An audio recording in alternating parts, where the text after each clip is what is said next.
अस्सलाम वालेकुम dear students, हम जो चैप्टर जो पढ़ रहे हैं वो दैट्स इंटरनेशनल बिजनेस। उसका आज लेक्चर नंबर हम 6 डिस्कस करने जा रहे हैं और आज का जो टॉपिक रहेगा that will be foreign trade promotion. हाँ, फॉरेन ट्रेड को बढ़ावा देने के लिए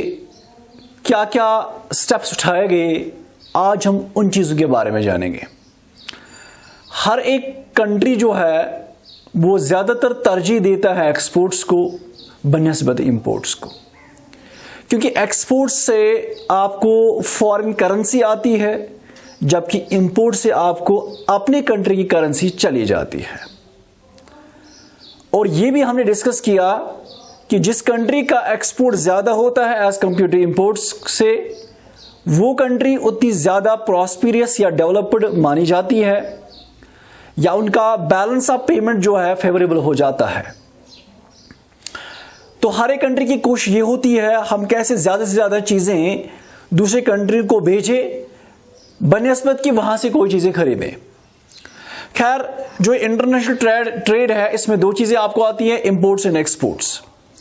अब इस इंपोर्ट्स और एक्सपोर्ट्स को हम कैसे बढ़ावा दें, इसको हम कैसे प्रमोट करें, इसको हम कैसे लार्ज स्केल पे लेके आए, कैसे इसको हम ज़्यादा बढ़ावा दें, इसके लिए गवर्नमेंट ऑफ इंडिया ने बहुत सारे स्टेप्स उठाए या बहुत सारे स्कीम्स बनाए या इवन बहुत सारे इंस्टीट्यूशंस कायम किए गए, जिन इंस्टीट्यूशंस को यही जिम्मेदारी दी गई है कि जो एक इंपोर्टर या एक्सपोर्टर को इश्यूज आ जाते हैं या हर्डल्स आ जाते हैं अपना इंटरनेशनल ट्रांजैक्शन करने में, उनको वो दूर करे। दे आर फैसिलिटेटिंग बॉडीज या इंस्टीट्यूशंस जो फैसिलिटीज प्रोवाइड करते हैं इंपोर्टर या एक्सपोर्टर को, जो कल वो आसानी हो जाती है उसको अपना प्रोडक्ट दूसरी कंट्री में ले जाने के लिए या वहां से कोई प्रोडक्ट अपनी कंट्री में लेके आने के लिए। सो इस चीज को अगर हम फॉरेन ट्रेड की प्रमोशन की बात करेंगे, इसको हम दो हिस्से में कैटेगराइज करेंगे। एक होता है इंसेंटिव्स सपोर्ट एंड दूसरा है ऑर्गेनाइजेशनल सपोर्ट। इंसेंटिव सपोर्ट में गवर्नमेंट ऑफ इंडिया ने बहुत सारे स्कीम्स बनाए, जिन स्कीम्स के तहत एक इंटरनेशनल ट्रेडर, चाहे वो इंपोर्ट करता होगा या एक्सपोर्ट करता होगा, इन स्कीम्स के तहत वो टैक्सेस से उसको रिलीफ मिलता है या थोड़ी सी रियायत मिलती है, या इसके अलावा जो भी उसको लाइसेंस का इशू आ जाता है या फाइनेंस की प्रॉब्लम आ जाती है, वो फाइनेंशियल एड या उन लाइसेंस का जो प्रोसीजर है वो यहां से इसको सहूलियत मिलती है इंसेंटिव सपोर्ट के तहत।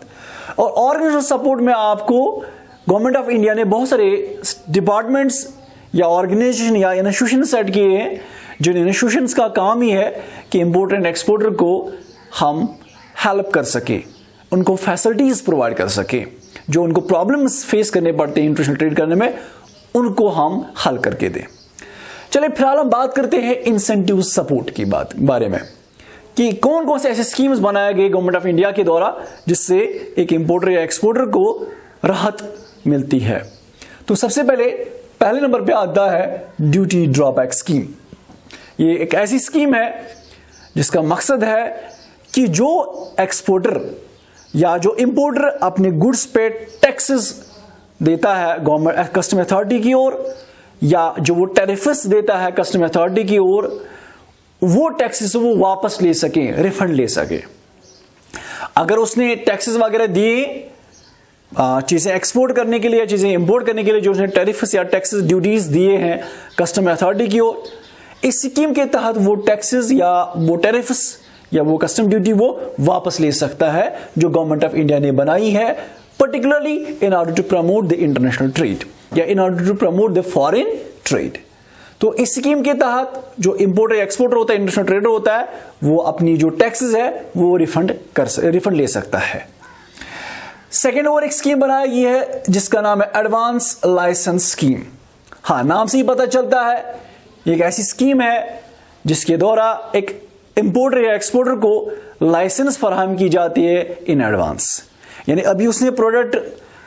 पोर्ट पे भेजा ही नहीं, अब जिसने अपना प्रोडक्ट दूसरी कंट्री में गया ही नहीं, लेकिन उसको लाइसेंस फराहम की जाती है विद ईज रेस्ट्रिक्शंस या विद ईज फॉर्मेलिटीज के साथ द्वारा, बहुत ही कम फॉर्मेलिटीज को फुलफिल करते हुए उसको लाइसेंस लाइसेंस प्रोवाइड की जाती है गवर्नमेंट ऑफ इंडिया की स्कीम के तहत। एडवांस लाइसेंस स्कीम है, लेकिन अक्सर ये स्कीम उन लोगों के लिए है जो रेगुलर बेसिस पे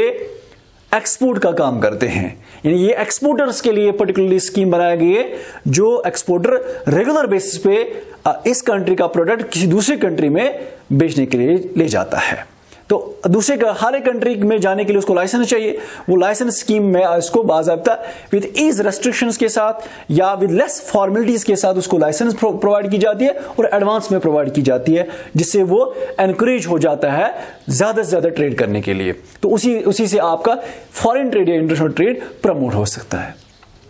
इसके बाद और एक स्कीम बनाएगी, export promotion of capital goods scheme. हाँ, ये एक ऐसी स्कीम है जिस स्कीम के तहत अगर आप कोई ऐसा प्रोडक्ट खरीदते हो, कैपिटल गुड्स खरीदते हो, कैपिटल गुड्स का मतलब है वो गुड्स जो डायरेक्टली कस्टमर्स इस्तेमाल नहीं करते हैं,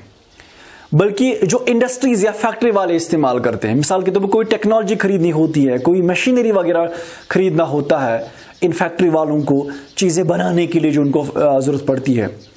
अगर कोई बंदा जो है किसी दूसरे कंट्री से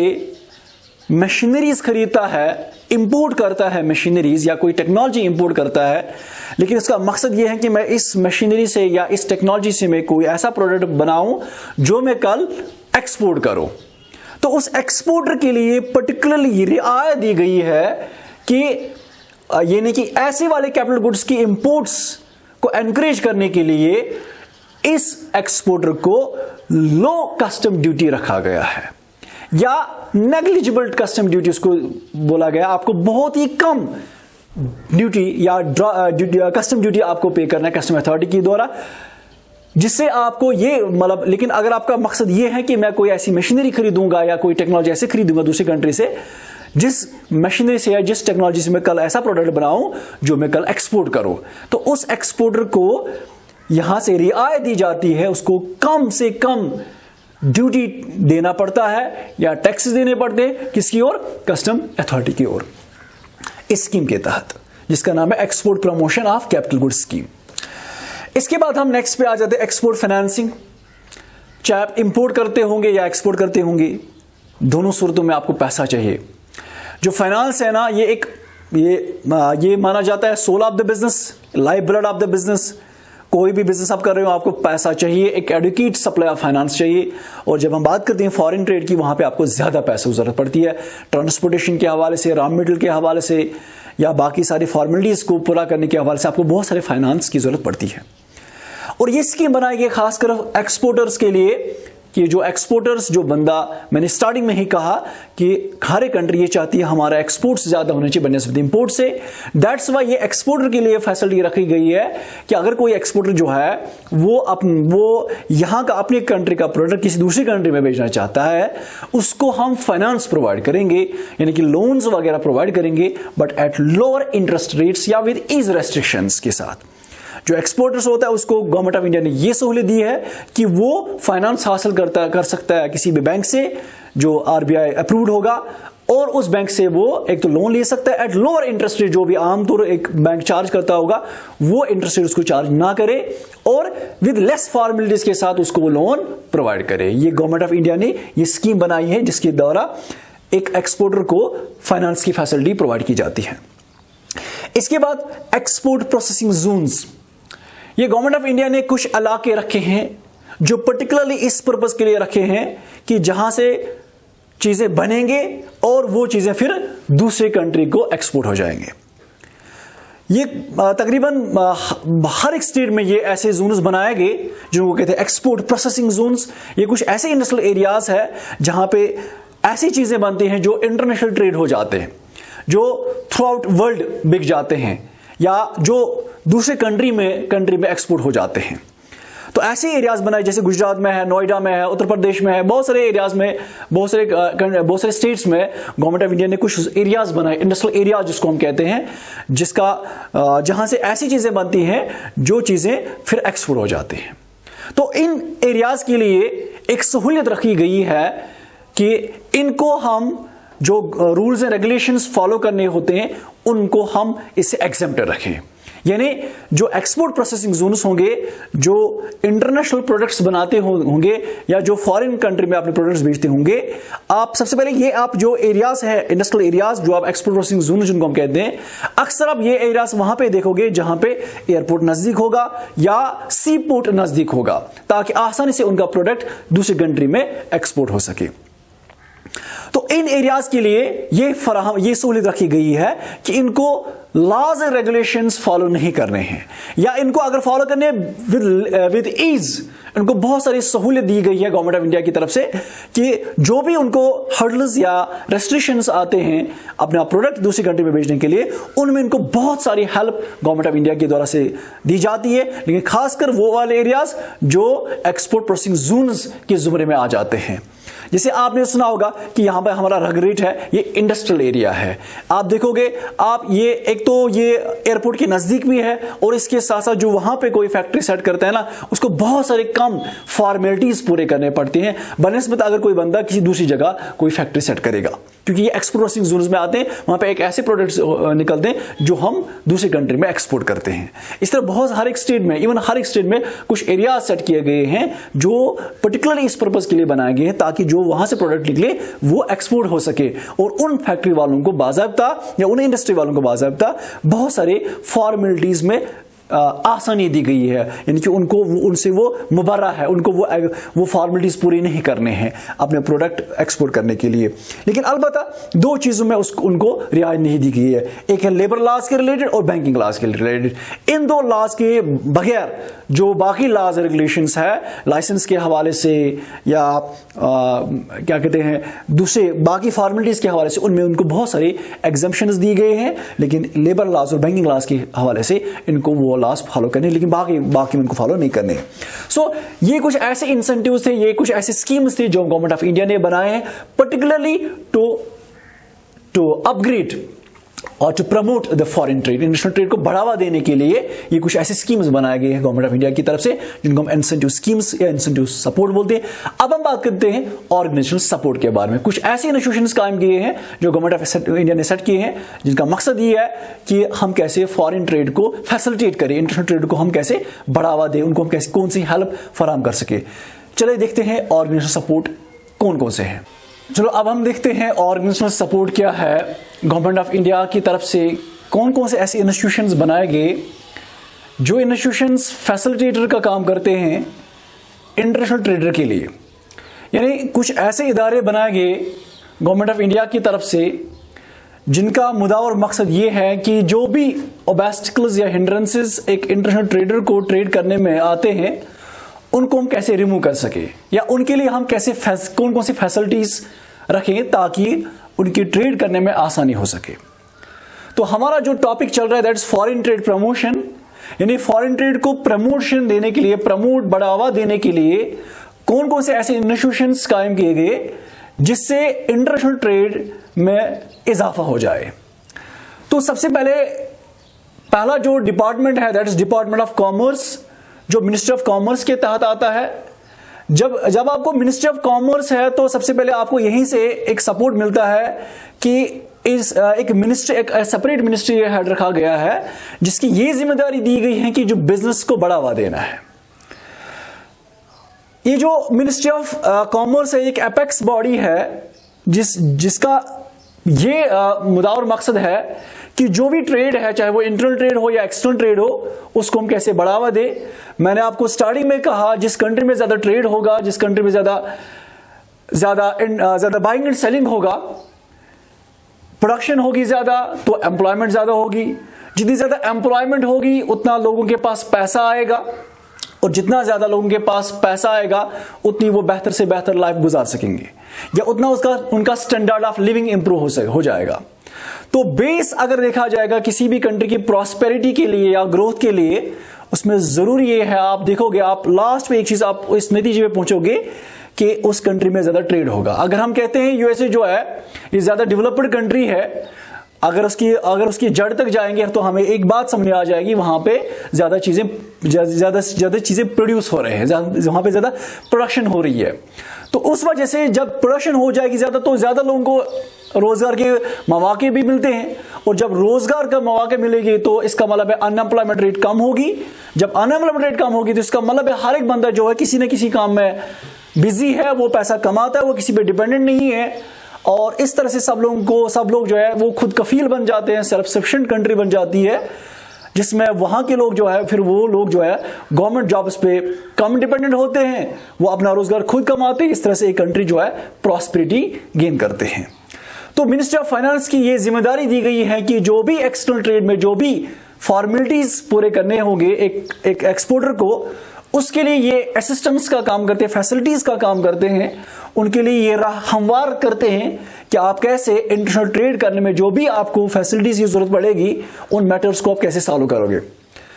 तो ये जो डिपार्टमेंट ऑफ कॉमर्स है ये इसी पर्पस के लिए बनाया गया है, जो एक्सटर्नल ट्रेडर है या जो फॉरेन ट्रेडर है उसको जो भी मुश्किलात का सामना करना पड़ता है, उन मुश्किलात को हम कैसे आसान बनाएं, ये इसी पर्पस के लिए रखा गया है department of commerce under the Indian government. इसके बाद जो सेकंड और एक इंस्टीट्यूशन कायम किया गया गवर्नमेंट ऑफ इंडिया की तरफ से, that is export promotion council, EPC जिसको हम कहते हैं। ये कुछ नॉन प्रॉफिट ऑर्गेनाइजेशन है जिनका मकसद पैसा कमाना नहीं है, कुछ ऐसे ऑर्गेनाइजेशन है और जिसका मकसद ये है कि हम कैसे किसी पर्टिकुलर प्रोडक्ट को हम कैसे बढ़ावा दें, उसकी एक्सपोर्ट सेलिंग हम कैसे इंक्रीज कराए। ये इसी पर्पस के लिए बनाए गए। About there are 21 export promotion councils that have been established by the government of India right now, जिनका मकसद ये है कि एक पर्टिकुलर ब्रांड को हम कैसे बढ़ावा दें। जैसे अगर बात करेंगे कश्मीर में जो कुछ मेन प्रोडक्ट्स है, जैसे हमारे यहाँ पे सैफरान है, आलमंड है, या इसी तरह जो ड्राई फ्रूट्स है, उनको हम कैसे इंटरनेशनल मार्केट में उसकी सेलिंग को कैसे इंक्रीज कराएं, उसको हम कैसे ब्रांड नेम बनाएं, उसको कैसे प्रमोट करें। इस पर्पस के लिए कुछ ऐसे यूनिट्स बनाए गए, तकरीबन 21 एक्सपोर्ट प्रमोशन काउंसिल्स बनाए गए, जिनका मुद्दा और मकसद ये है कि जो ये मेन प्रोडक्ट्स है इनको हम कैसे बढ़ावा दें। ये भी गवर्नमेंट ऑफ इंडिया ने ये इंस्टीट्यूशन सेट किया है। ये एक नॉन प्रॉफिट ऑर्गेनाइजेशन है जो इस पर्पस के लिए बनाया गया कि एक पर्टिकुलर ब्रांड को, एक पर्टिकुलर प्रोडक्ट्स को हम कैसे इंटरनेशनल मार्केट पे लेके आए। इसके बाद और एक इंस्टीट्यूशन कायम किया गया, that's called commodity board. Even there are 7 commodity boards जो गवर्नमेंट ऑफ इंडिया ने एस्टैब्लिश किए हैं और जिनका मकसद है कि जो यहाँ के इंडिया में जो ट्रेडिशनल कमोडिटीज है, जैसे हमें ट्रेडिशनल कमोडिटी में आता है सिल्क आता है, जो हमें इवन ब्रिटिशर्स के आने से पहले भी यहाँ पे वो चीजें ज्यादा एक्सपोर्ट हुआ करती थी। तो उसमें स्पाइसेस जो इंडिया माना जाता है, कंट्री ऑफ स्पाइसेस माना जाता है। इसके अलावा यहाँ पे सिल्क जो है, सिल्क की प्रोडक्शन बहुत ज्यादा हाई हुआ करती थी। और इसके अलावा यहाँ की जो कॉफी है बहुत ज्यादा मशहूर थी। तो जो यहाँ पे ट्रेडिशनल प्रोडक्ट्स है उनको कैसे फिर से वुसअत दे, उनको हम कैसे फिर से मार्केट में लेके आए, इसके लिए कुछ बोर्ड्स बनाए गए। हर एक प्रोडक्ट के लिए अलग अलग बोर्ड बनाया गया। देयर आर 7 जो ट्रेडिशनल कमोडिटीज है, उनमें जो मैंने 2-3 यहाँ पे लिखे, जैसे कॉफी है, स्पाइसेस है या सिल्क है। तो इसी तरह से और भी है जो हर एक प्रोडक्ट के लिए अलग अलग बोर्ड बनाया गया, जिनको ये जिम्मेदारी दी गई है कि आपको इस प्रोडक्ट को इंटरनेशनल लेवल पे लाना है, इस प्रोडक्ट की एडवर्टीजमेंट करानी है, इस प्रोडक्ट को ज्यादा से ज्यादा एक्सपोर्ट कराना है। जितने भी ज्यादा कंट्रीज में आप इस प्रोडक्ट को लेके जाओगे उसी से हमारे प्रोडक्ट भी ज्यादा चलेगा और इसके साथ साथ हमारी कंट्री का भी नाम आगे जाएगा। तो इस पर्पज के लिए गवर्नमेंट ऑफ इंडिया ने बाकायदा कमोडिटी बोर्ड्स बनाए हैं, जिनकी फंडिंग वगैरह गवर्नमेंट ऑफ इंडिया खुद करती है। लेकिन मुद्दा और मकसद यही है कि जो यहाँ के ट्रेडिशनल प्रोडक्ट्स है, रिवायती प्रोडक्ट्स है, जो यहाँ पे कहीं सालों से यहाँ पे उसकी प्रोडक्शन हो रही है, उसको हम कैसे बढ़ावा दें और यहाँ के जो फार्मर्स है वो भी कैसे उन प्रोडक्ट से पैसा कमाए। इसके बाद और एक बोर्ड बनाया गया जिसका नाम है एक्सपोर्ट इंस्पेक्शन काउंसिल, EIC। नाम से ही पता चलता है कि एक इंस्पेक्शन बॉडी है, इंस्पेक्शन इंस्टीट्यूशन है, जिसका मकसद है, जिसका काम यही है कि जो भी बंदा कोई प्रोडक्ट दूसरे कंट्री में लेके जाना चाहता है, एक्सपोर्ट करना चाहता है, उसकी क्वालिटी को पहले चेक किया जाए ताकि हमारी इज्जत विकार दूसरी कंट्री में बरकरार रहे। अगर आप बिना इंस्पेक्शन के बगैर आप अपनी कंट्री का प्रोडक्ट दूसरी कंट्री में लेके जाते हो, ऑब्वियसली अगर आपका प्रोडक्ट जो सुपीरियर होगा तो आपको तारीफें मिलेंगे, और अगर आपका इन्फीरियर होगा तब जाके आपको वहां से सुनना पड़ेगा, आपकी इज्जत जो है मिट्टी में मिल सकती है। तो इसी पर्पस के लिए, इसी चीज को देखभाल करने के लिए गवर्नमेंट ऑफ इंडिया ने एक्सपोर्ट इंस्पेक्शन काउंसिल बनाया है, जिसका काम यही रखा गया है कि जो चीजें इंडिया से एक्सपोर्ट हो रही है उन चीजों को पहले बाज़ाब्ता इंस्पेक्शन किया जाएगा, मुआयना किया जाएगा बिफोर प्रीशिपमेंट, यानी चीजें शिप में सवार होने से पहले बाज़ाब्ता पोर्ट पे या एयरपोर्ट पे पहले उन चीजों को इंस्पेक्ट किया जाएगा, तब जाके उनको एनओसी मिलेगी, तब जाके वो दूसरी कंट्री में अगर वो एज पर द स्टैंडर्ड्स के हिसाब से होंगे, as per the norms of Indian government के हिसाब से होंगे, तब जाके वो, या जब वो क्वालिटी स्टैंडर्ड्स क्रॉस करेंगे तब जाके उनको अलो किया जाएगा दूसरी कंट्री में ले जाने के लिए। तो इसी चीज को देखने के लिए एक डिपार्टमेंट बनाया गया है, that's called export inspection council. इसके अलावा और एक इंस्टीट्यूशन कायम किया गया है जिसका नाम है Indian institute of foreign trade. एक ऑटोनोमस बॉडी है जो गवर्नमेंट ऑफ इंडिया ने 1963 में सेटअप किया है, जिसका नाम है IIFT यानी Indian institute of foreign trade, जिसमें ये प्रोविजन रखे गए हैं कि जो भी बंदा इंटरनेशनल ट्रेड करना चाहता है, एक्सपोर्ट करना चाहता है या इंपोर्ट करना चाहता है, तो जरूरी है कि उसको दूसरी कंट्री के बारे में इंफॉर्मेशन ना होगी, उसको पता नहीं होगी कि वहां का टेस्ट क्या है, वहां के लोगों का कल्चर क्या है, क्या वहां के लोगों के मिजाज क्या है, क्या वो क्वालिटी कॉन्शियस है कि या प्राइस कॉन्शियस है, वो किस किस्म के प्रोडक्ट खरीदना चाहते हैं। तो इस चीज के हवाले से ये इंस्टीट्यूशन कायम किया गया है जिसका नाम है Indian institute of foreign trade, जो प्रोस्पेक्टिव एक्सपोर्टर्स या प्रोस्पेक्टिव इंपोर्टर्स को ट्रेनिंग प्रोवाइड करते हैं कि आपको कैसे दूसरी कंट्री में आपको एंट्री करनी है, आपको कौन कौन से लवाजमात पूरे करने हैं, और आपको in addition to the training उनको बाज़ाब्ता उस चीज के बारे में रिसर्च जो उन्होंने कंडक्ट की होती है उस रिसर्च के बारे में उसको आगाह करते हैं, ताकि जो इंपोर्टर या एक्सपोर्टर होता है उसको फुल फ्लेज्ड इंफॉर्मेशन मिलती है उस कंट्री के हवाले से, जिससे वो आसानी से अपना प्रोडक्ट उस कंट्री में ले जा सकता है। In addition to these departments, there are a number of several departments which have been established by the government of India, लेकिन जिसका सबका मकसद यही है to promote the foreign trade. Hope आपको ये लेक्चर समझ में आ चुका होगा। That's all for today. Goodbye.